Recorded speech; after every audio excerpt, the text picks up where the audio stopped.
Okay, so today, no sponsored products, no free products, just stuff that I purchased. The first thing is this Amaran light. I've never used an Amaran light before, and I wanted to try them. Again, this is stuff that I purchased, not that got for free or I'm doing to review or anything like that. So this is their Amaran 25X. I guess there's a Ace 25C and an Ace 25X. I got this because it was only $58 on Amazon, and I wanted to try it during a shoot. And I'm going to use the Viltrox 75 1.2 lens on my Nikon Z50. Now, again, I purchased this. And I got this used at a very good price on B&H, and I also picked up the 27. I bought that new, um, but I bought them. Like I said, these weren't freebies or anything. But the whole shoot, I just wanted to show you stuff that interests me enough to say I'm going to go buy this and see how it is. So that's going to be our first shoot, and this should be a lot of fun. Small light sources like this, the biggest problem is hard light or hard shadows. So we're going to learn how to adjust this light together and make it work for the shoot and see how it does. I'm happy with bicolor. They do have this in the RGB, which is the 25C, which I'm sure is fantastic. And I didn't get the kit. I just got this. So the only thing it's missing is the bag and I think the grid. I don't need that. Honestly, it's just not going to do anything for me. And the grid's going to cut down this light so much. It's only 30 watts. And I say only 30 watts for a light like this. It has a big magnet in the back, blah, blah, blah. You go to other people's things if you want to learn more about it. All I care about, does it work? How does it handle? I did the whole shoot and I had 60% left on the battery. And I kept this about full most of the time. So that's pretty impressive because it was a longer shoot. Anyway, so let's get into the shoot and see how I did with the stuff I chose versus, the stuff that's sent to me. Thanks for watching as always. Now, I know little LEDs like this are not photographers' first choice when they're looking for a main light. Everybody wants bigger, softer light. That's why I'm doing this video. And I really wanted to try this Amaran because, again, I've never tried an Amaran light before. So I grabbed this one first. It was on sale. I saw it, and I'm so sick of the same videos on LED lights.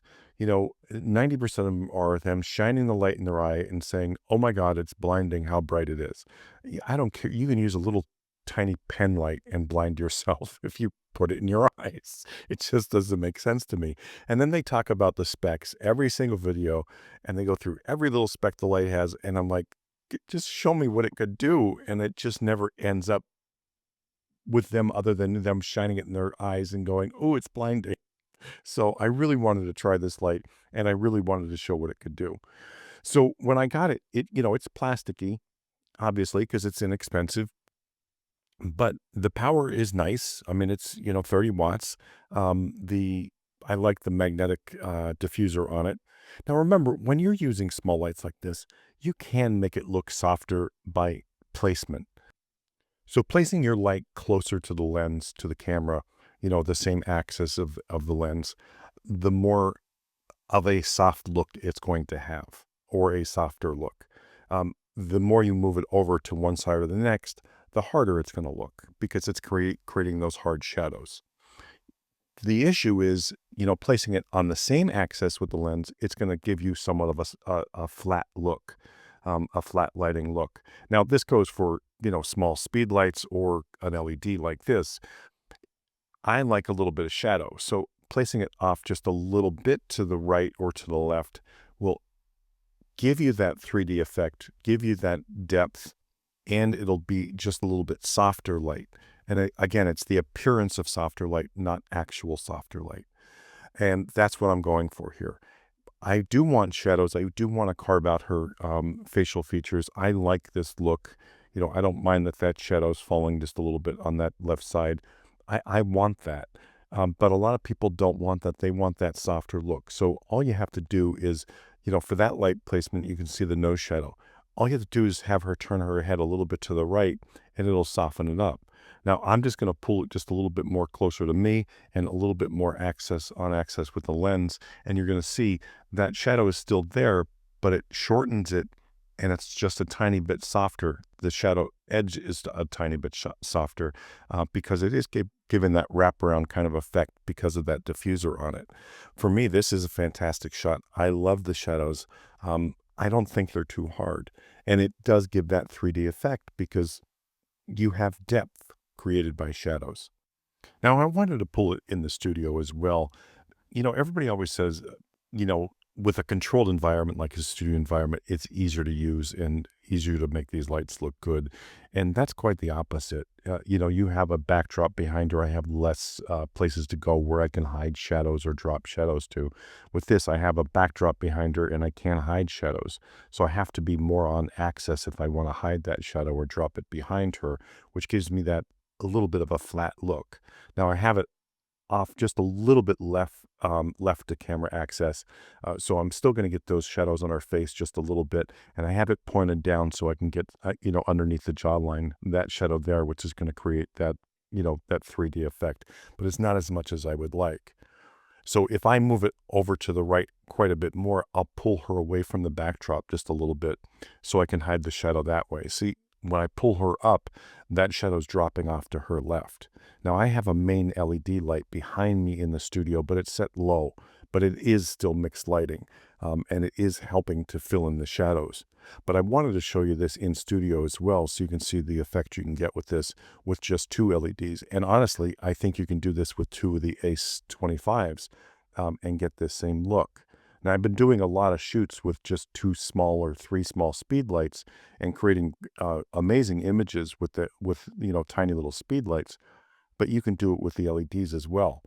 Now, this here, I'm using that Magmod grip, by the way, on this because this comes with a clip-in mount, and it has a hot shoe mount on it, and it has a 1/4 20, in the hot shoe mount.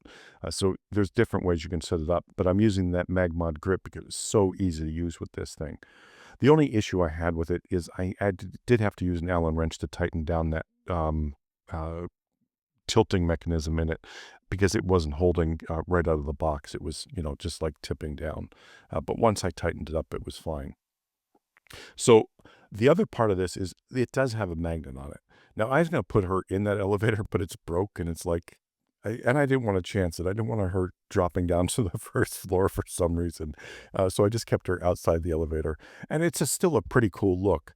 But when I did this first shot, I'm like, this is interesting, but the backdrop and everything is more interesting than the lighting. So I wanted to throw it off to the right side to get just a little bit more of an interesting lighting look.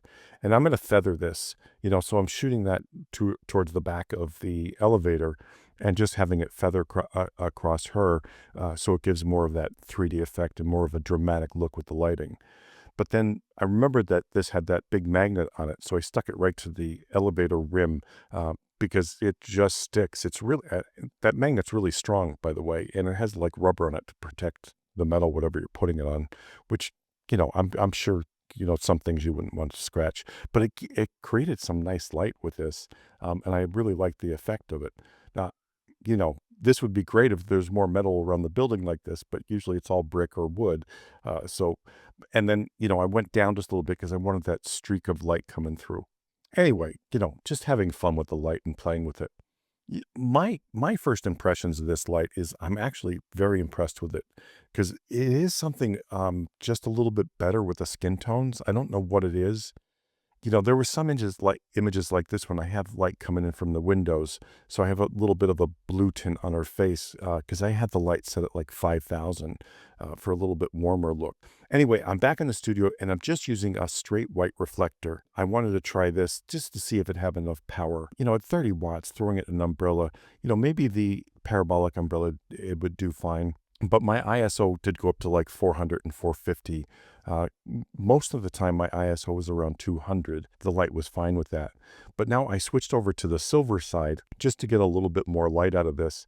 It did a good job, but it took me a little while to adjust the angle of that reflector to get the best light and to get the best look. And again, it's shooting at ISO 400 now. and I'm shooting at 1.2 to f2 on this lens. I haven't mentioned the lens at all, but I love the lens.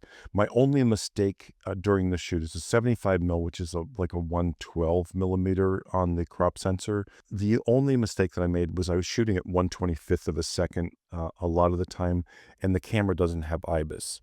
IBIS usually doesn't help with people, but it doesn't help at all if I'm shooting at 1/25th at 112 focal length. Anyway, I hope you enjoyed the shoot. If you have any questions, don't hesitate to ask. I'll be glad to answer them.